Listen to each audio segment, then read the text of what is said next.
Muito boa tarde a todos. É um grande prazer estar convosco, mesmo apenas através desta imagem, não é? Gostaria muito de estar aí convosco, mas não, de facto não foi possível. Queria saudar todos os presentes. Uma palavra muito especial para o professor Kenneth Maxwell, outra também para o professor José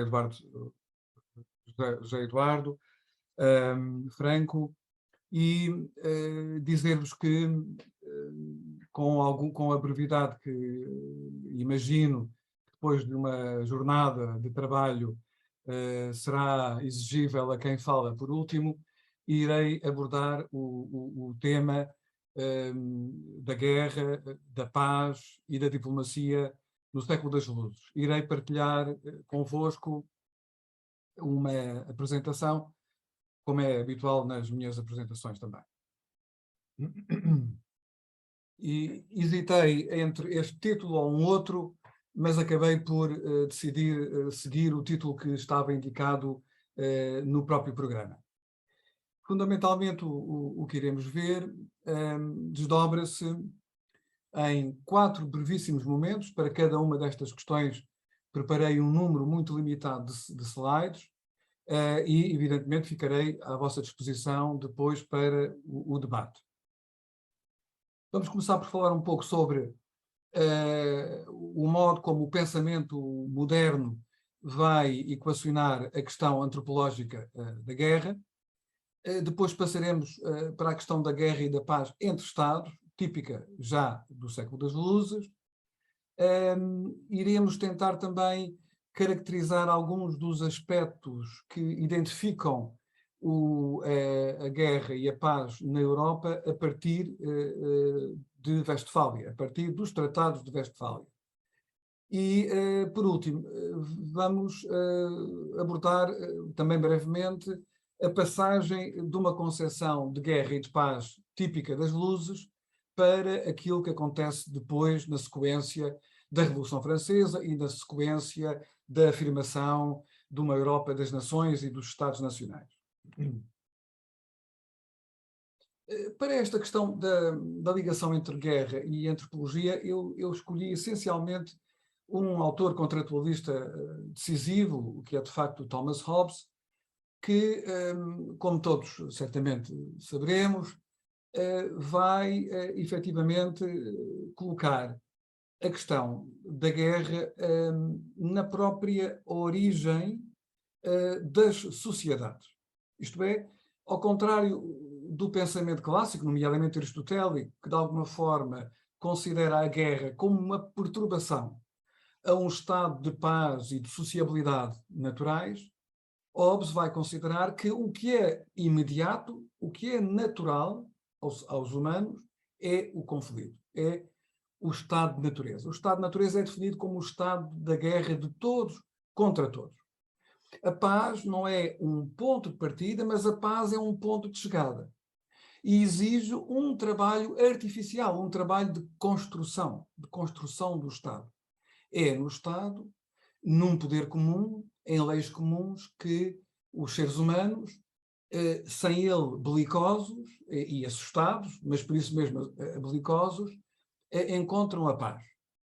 E ele chama, como sabemos, o Leviathan, como está aqui nesta citação, a esse Estado, a essa cidade, que não é senão um homem artificial, embora de maior estatura e força do que o foi o homem natural, para cuja proteção e defesa foi projetado e no qual a soberania é uma alma artificial. Ainda dentro desta perspectiva antropológica, é de salientar que, mesmo no quadro do estado de natureza, o indivíduo, no estado de natureza, nós o que temos é uma multidão de indivíduos, é uma espécie de estrutura atómica fragmentada. Esses indivíduos são, todavia, providos de uma capacidade de discernimento, de uma capacidade racional. Ele chama-lhe reta-razão, que é uma expressão do vocabulário filosófico do período bastante comum. Mas ele explica que a reta-razão do homem em estado de natureza, ou seja, antes da existência de uma sociedade civil, de um Estado civil que garanta a paz. É uma, como eu aqui escrevi, na minha interpretação, é uma racionalidade estratégica. Quer dizer, não se trata de uma razão em sentido cartesiano ou em sentido kantiano, trata-se de uma reta razão calculadora. Nós diríamos hoje, ou usando, digamos, uma visão mais kantiana, não se trata da Vernunft, não é? Da razão, mas trata-se do Verstand, ou seja, trata-se do entendimento. E do entendimento calculador. No fundo, mesmo sem Estado, os indivíduos no estado de natureza medem as suas ações em função das consequências. Portanto, o próprio Hobbes diz que no estado de natureza podem existir longos períodos sem violência. Porquê? Porque, de alguma forma, todos os indivíduos medem as consequências para si dos atos que eles realizam em relação aos outros. É o que está aqui, de facto, esta reta razão, que é o ato de avaliar razões relativamente àquelas ações de cuja autoria que são nossas, não é? Mas que podem redundar em prejuízo ou benefício para os seus vizinhos. E, finalmente, um aspecto também muito interessante, para terminar esta primeira das minhas 4 observações, o estado de natureza é uma ideia, não é? Portanto, nós, no Rousseau, claramente, também no Hobbes, ele próprio aqui diz, neste texto, mesmo que nunca tivesse existido uma época em que os indivíduos particulares se encontrassem numa condição de guerra de todos contra todos, ou seja, não há aqui uma preocupação de natureza histórica, factual, empírica. A ideia de estado de natureza ajuda a explicar a formação do Estado. Todavia, se no que diz respeito à relação entre os indivíduos, o estado de natureza é de facto uma ideia que ajuda a pensar, que ajuda a compreender, nas relações internacionais, quer dizer, nas relações entre soberanias, entre Estados, o estado de natureza é uma realidade brutal, uma realidade presente, uma realidade incontornável, não é? Portanto, é isso que ele quer dizer, quando nós observamos a relação entre os Estados uns com os outros, nós verificamos o quê? Que não existe nenhum poder de coação superior e os Estados decidem entrar em guerra uns com os outros. Infelizmente, temos exemplos bem recentes, apesar da complexidade do que será uma guerra hoje, se forem usadas todas as capacidades destrutivas, como sabemos. Mas a verdade é que os Estados, no fundo, também entram em guerra ou não, de acordo não com o direito, mas com uma reta razão, de acordo com uma conveniência, não é? Se consideram que têm a força, atuam. Se consideram que podem ser prejudicados, respeitam a paz, não é? No fundo, não é uma paz da lei, é uma paz da relação de forças. É o que ele diz aqui, não é? Todos os reis e pessoas dotadas da autoridade soberana, em virtude da sua independência, vivem em constante desconfiança e na condição e atitude de gladiadores. Aqui temos, então, o primeiro tópico, não é? A guerra não é um acidente, a guerra faz parte da condição humana, ponto 1. A guerra, para ser domesticada, para poder dar origem a uma situação de paz, implica toda uma intervenção de construção artificial, de engenharia política, contratualista, que vai, no fundo, criar o Estado.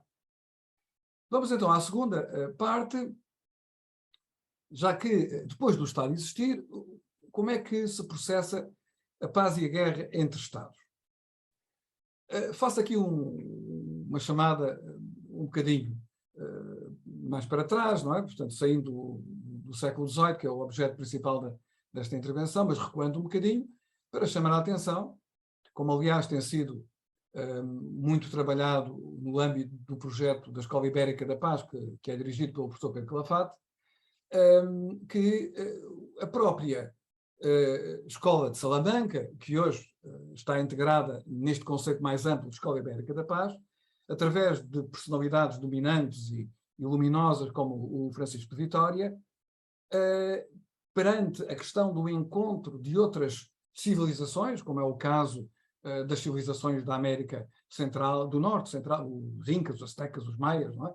Que ocupavam vastíssimos territórios que vão desde o México até Sul, portanto, desde, enfim, a América do Norte, Central e do Sul.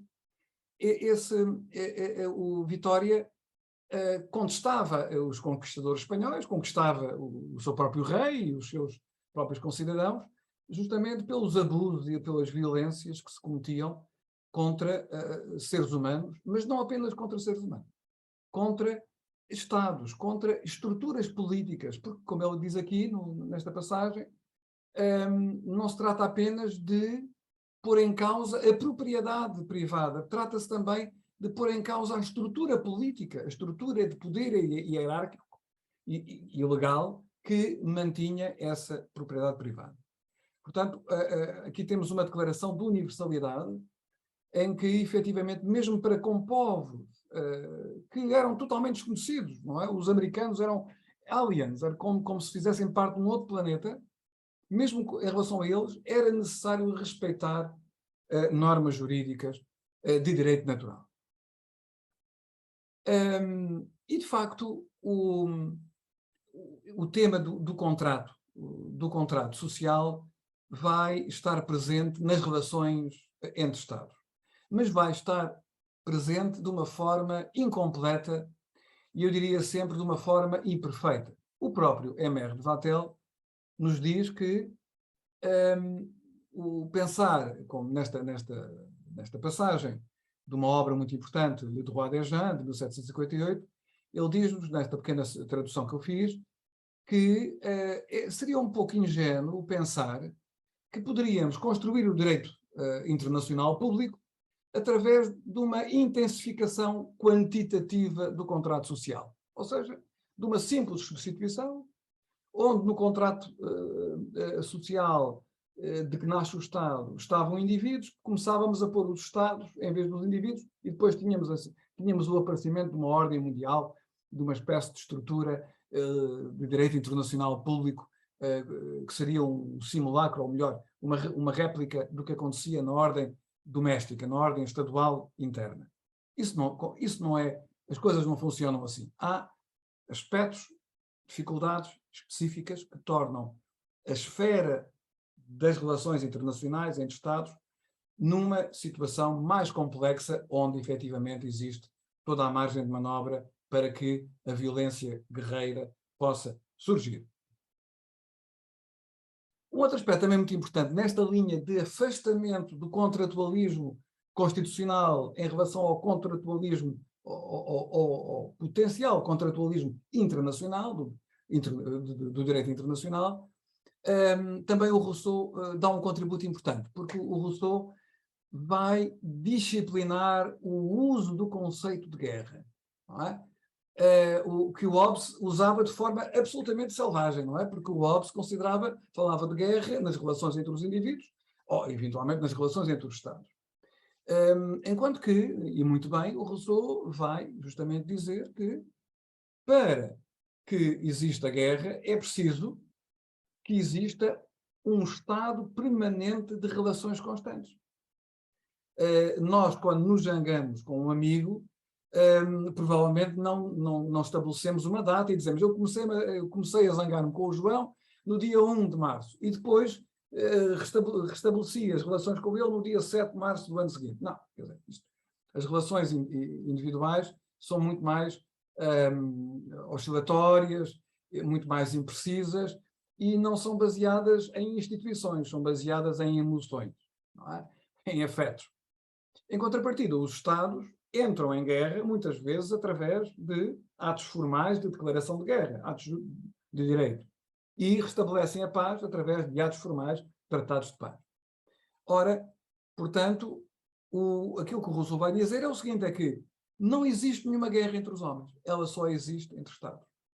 A partir o Rousseau indica algo que é absolutamente seguro e certo, que guerra, violência, há muitas formas de violência, mas a guerra deve ser, o conceito de guerra, para ser usado com rigor, é entre Estados. Aliás, nós tivemos o uso selvagem da guerra também no século XXI, não é? O conceito de guerra ao terrorismo é um conceito que causou mais dificuldades a quem queria combater o terrorismo do que ajuda, não é? Mas, como sabemos, a falta de rigor é uma característica comum da nossa contemporaneidade. E ainda neste capítulo, trazia aqui o contributo de um político, enfim, muito importante, mas também um académico importante, o Henry Kissinger, numa obra dele sobre diplomacia, de 94, em que ele chamava também a atenção para um dos aspectos que nós vamos encontrar claramente no século XVIII. E ele vai falar no Richelieu, no cardeal Richelieu, que é um político do século XVII, mas que é um político pioneiro, no sentido em que vai, quase, enfim, com meio século de avanço, vai introduzir um aspecto típico do século XVIII, que é a secularização da política externa. Ou seja, a recusa de uma subordinação da política externa a motivos de natureza religiosa. Isto é um aspecto importante porque o século XVII foi o século em que as guerras religiosas, a luta entre católicos e protestantes, entre os nossos xiitas e sunitas, não é? Os sunitas e os xiitas cristãos, atingiu uma violência absolutamente sem paralelo na história futura nem a Primeira nem a Segunda Guerra Mundial estiveram próximas da brutalidade violenta, por exemplo, da Guerra dos 30 anos. E, justamente, Richelieu e a França, que ele comandava como primeiro-ministro, participaram nessa guerra usando uma atitude absolutamente estratégica.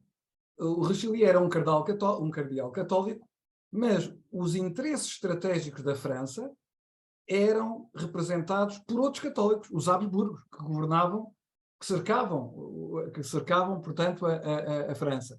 De um lado a Espanha, depois também os Países Baixos, que também eram controlados pelos Habsburgos, o Império também era controlado pelos Habsburgos. Portanto, o Richelieu tudo fez para que os protestantes não abandonassem o campo de batalha. Porquê? Porque os protestantes garantiriam que os Habsburgos iriam perder recursos, soldados, dinheiro, numa guerra terrível, e assim iriam diminuir o poder que poderiam eventualmente usar contra a França. Portanto, isto é tipicamente uma mentalidade que nós vamos encontrar de realismo político mais à frente no século XVIII. Terceiro dos 4 pontos. Então, o que é que mudou na guerra e na paz na Europa do século XVIII, na Europa das Luzes, na Europa do nosso Marquês de Pombal? Bom, para percebermos isso, temos que compreender o que é que foi o Tratado de Westfália. Não é? A partir do momento em que nós temos, no século XVI, a Reforma Protestante, com Lutero, com Calvino, com outros líderes religiosos também, o John Knox, por exemplo, na Escócia. A partir desse momento, nós temos a entrada da Europa num período de guerras fratricidas por motivos religiosos. Lembremos do Montaigne, no final do século XVI, nos seus ensaios, falando dos canibais, por exemplo, ele dizia, bom, os canibais que se encontram no Brasil, por exemplo, são, enfim, muito menos violentos do que as coisas que são feitas na Europa, os europeus uns aos outros. Ele tinha razão. As guerras religiosas eram guerras de extermínio. A principal delas foi a Guerra dos 30 anos, entre 1618 e 48. Foi uma guerra que, em territórios que hoje correspondem à Europa Central e em grande parte ao território alemão, mataram 15 a 20 milhões de pessoas. Este número é absolutamente brutal, quer dizer, portanto, se atentássemos a percentagens, a perda da população nos territórios que hoje constituem a Alemanha foi muitíssimo superior à perda de população durante a Segunda Guerra Mundial, ou mesmo somando a Primeira e a Segunda Guerra Mundiais, a Alemanha perdeu mais gente nestas guerras do que no século XX. E, de facto, a partir dos tratados de Westfália, porque Westfália não é uma cidade, é uma região na Alemanha, estes tratados decorreram durante meses, de 15 de maio a 24 de outubro, em Münster e Osnabrück, surgiu uma nova visão da guerra e da paz na Europa. Porquê? Porque todo o poder foi concentrado na figura do Estado, ou seja, o Estado tornou-se, digamos assim, o monarca, o líder político, tornou-se o responsável pela condução da guerra e os motivos religiosos passaram a ser motivos secundários. Portanto, houve, como eu digo, uma secularização da, da, da guerra. Exemplos interessantes, no caso das guerras pombalinas, a Guerra Fantástica, não é? A Guerra Fantástica foi uma guerra que obteceu, uma guerra em que Portugal, com o apoio da Grã-Bretanha, nomeadamente do militar que trabalhava, um militar alemão que trabalhava para a Grã-Bretanha e depois começou a trabalhar para Portugal, o Conde de Lipa, foi de facto uma grande vitória e foi uma guerra que obteceu a todas as características da guerra do século XVIII, ou seja, uma guerra muito formalizada, com declarações de guerra, com atos jurídicos de ultimátum, com negociações de tréguas e depois um tratado de paz, com o uso da violência com alguma moderação. Portanto, as guerras no século XVIII não eram guerras de extermínio, a intenção não era esmagar o inimigo, porque sabíamos que o país inimigo continuaria a existir e era preciso depois construir a paz com ele. Portanto, todas estas, isto foi uma grande vitória para Portugal, esta Guerra Fantástica. Não tenho tempo para falar sobre isso neste momento, mas foi de facto um dos acontecimentos militares mais extraordinários, e é uma guerra que é estudada nas academias militares pelas suas características muito particulares. O que dominou no século XVIII foi a ideia de equilíbrio do poder, a ideia de balança do poder. Aliás, essa ideia depois manteve-se mesmo depois do século XVIII. Embora o modo de a pensar está traduzido em algumas das referências que eu aqui tenho. Por exemplo, o M.R. de Vattel, um grande internacionalista do direito internacional, ele dizia mesmo que o equilíbrio do poder na Europa era algo de objetivo, tinha a ver com a disposição das coisas. E nesse aspecto, o Rousseau ia também no mesmo sentido. O Rousseau considerava que o equilíbrio do poder era como que um mecanismo que dispensava a subjetividade. Era como se fosse uma balança que, a partir do momento em que era desequilibrada, imediatamente os contrapesos eram colocados no polo oposto para equilibrar a balança. Portanto, tínhamos aqui uma espécie de automatismo mecânico da paz e da guerra, não é? Porque quando o equilíbrio da paz era perturbado, era preciso uma intervenção guerreira para fazer esse equilíbrio. Aliás, é o que diz também o Frederico II, não é? O Frederico II considera que as guerras ofensivas, que geralmente eram consideradas guerras de justeza ou de justiça duvidosa, podiam ser legítimas desde que permitissem o quê? Compensar o desequilíbrio da balança do poder. Não é? Ora, no entanto, temos no século XVIII também vozes distintas, não é? O Turgot, que foi ministro do Luís XVI e também um académico, considerava efetivamente que o equilíbrio do poder era um mecanismo difícil, até porque os príncipes tinham uma dificuldade muito grande de avaliar a diferença que há entre o que eles desejavam fazer e ter e aquilo que eles podiam obter e fazer. Uma particularidade, a Inglaterra sempre teve um papel muito especial, porque a Inglaterra não tinha, de facto, uma ambição imperial na Europa. A ambição imperial da Inglaterra construiu-se de forma ultramarina, no ultramar, noutros continentes, mas a Inglaterra, e em grande parte Portugal, deve a isso também o apoio inglês em situações em que a nossa sobrevivência nacional esteve em causa. A Inglaterra estaria sempre pronta a apoiar a potência mais pequena e mais ameaçada no continente europeu, para evitar justamente que a Europa continental se tornasse numa grande potência que pudesse, essa sim, fazer perigar as Ilhas Britânicas. E por isso, digamos, ela pôs sempre o seu peso na potência mais frágil, sempre ao lado de Portugal, contra os seus inimigos, mas, por exemplo, na Guerra dos 7 Anos, esteve ao lado da Prússia contra o resto da Europa, que procurava derrotar a Prússia. E depois temos autores como Kant, de facto, para quem a ideia da balança do poder mecânica era uma quimera perigosa, perigosa. E para Kant, a paz na Europa só poderia ser atingida através de uma deliberação de natureza política e, sobretudo, jurídica. Jurídico-política. Eu vou passar aqui o Saint-Simon, era um pormenor, mas que não tem muito interesse, dado também o tempo que temos. E vou para o último ponto, a paz para além do equilíbrio de poder, e justamente, como vos disse, a mensagem de Kant é uma mensagem que ultrapassa o século XVIII. É uma mensagem que vai frutificar no século XX. Fundamentalmente, aquilo que Kant nos diz é que não existe uma diferença entre direito constitucional e direito internacional público.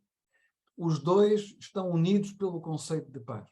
Ou seja, a paz unifica o direito constitucional, que garante a paz civil nos Estados, e garante a paz internacional, que garante os direitos civis à escala internacional. Os direitos de cidadania, os direitos, enfim, cívicos também. E então saímos, eu estou só mais 2 ou 3 minutos para poder terminar os meus raciocínios e concluir. Temos o Kant, faz parte de uma corrente que também é representada por Thomas Paine, uma grande figura da Revolução Americana, mas que foi também uma grande figura da Revolução Francesa, e que defendeu justamente uma concepção republicana da guerra. Ou seja, o grande problema aqui está em que as guerras são comuns quando aqueles que as decidem não são aqueles que as fazem. E quando, no fundo, os povos, através dos seus parlamentos eleitos, decidem sobre as guerras que eles próprios vão travar e que eles próprios vão financiar, como ele esperava que os regimes republicanos, o que nós chamaríamos hoje regimes democráticos, seriam regimes que recorreriam muito pouco à guerra. E, quase no fim, também, um outro autor importante é, de facto, o Clausewitz. O Clausewitz é um autor que está a metade do século, aliás, mais do século XIX do que do século XVIII. A sua grande obra foi publicada já em pleno século XIX, e ele soube ver, sendo um autor que não era digamos, um autor republicano, como o Kant ou como o Paine, era, no entanto, um autor que percebeu justamente que as guerras do século XVIII, com o aparecimento dos Estados-nação, iam terminar. Iam terminar porquê? Porque enquanto nas guerras típicas do século XVIII, e ele dá o exemplo das guerras da Silésia, do Frederico II, eram guerras travadas por exércitos, que eram exércitos basicamente soldados profissionais, muitos deles mercenários, não é? E em que o povo não tomava qualquer espécie de participação, o povo não tinha nenhuma palavra a dizer, a guerra era uma decisão do gabinete, do monarca. A partir da Revolução Francesa, os povos entram nas guerras. Porquê? Porque os exércitos começam a ser exércitos que vão imitar o modelo francês da conscrição universal, ou seja, o exército do serviço militar obrigatório. E é muito curioso, porque o Clausewitz, na reforma, e o von Boyen, na reforma da Prússia, depois da Prússia ter recuperado a sua autonomia com a derrota do Napoleão, eles vão introduzir justamente um mecanismo do serviço militar obrigatório, que era tipicamente uma coisa que tinha vindo da Revolução Francesa. E para terminar mesmo, só 4 conclusões muito rápidas, para fazer sentido àquilo que acabei de dizer. A primeira conclusão é que no século das luzes registra-se uma secularização da guerra. A guerra passa a ser uma esfera exclusiva da razão do Estado, da razão do soberano. A segunda tese ou conclusão, assinala-se, no século das Luzes, uma crescente racionalização técnica da guerra, profissionalização, integração da tecnociência emergente, e isso, aliás, vai depois corresponder também à exigência de manter o tal conceito de equilíbrio do poder. Os Estados tinham que ter exércitos modernos, com oficiais competentes, escolarizados, conhecedores das ciências naturais, da matemática, não é? E por isso, aliás, o Marquês de Pombal, não é por acaso que vai contratar o Conde de Lipa para reformar o nosso exército. Uma terceira tese é de que, mais do que uma questão da guerra justa, do jus ad bellum, existe o cuidado com o jus in bellum. Há um cuidado com o excesso da violência. Não quero com isto dizer que as batalhas no século XVIII não fossem terríveis também. Eram terríveis. Mas existia um cuidado em não serem batalhas que fossem lutadas até ao último soldado. A maior parte das batalhas terminavam quando os generais percebiam que a sua posição era frágil. E então era muito provável que esse exército saísse do terreno, concedesse a vitória ao adversário, mantendo, todavia, o essencial das suas forças intacto. Não é? Aliás, a nossa guerra de 1762, não é?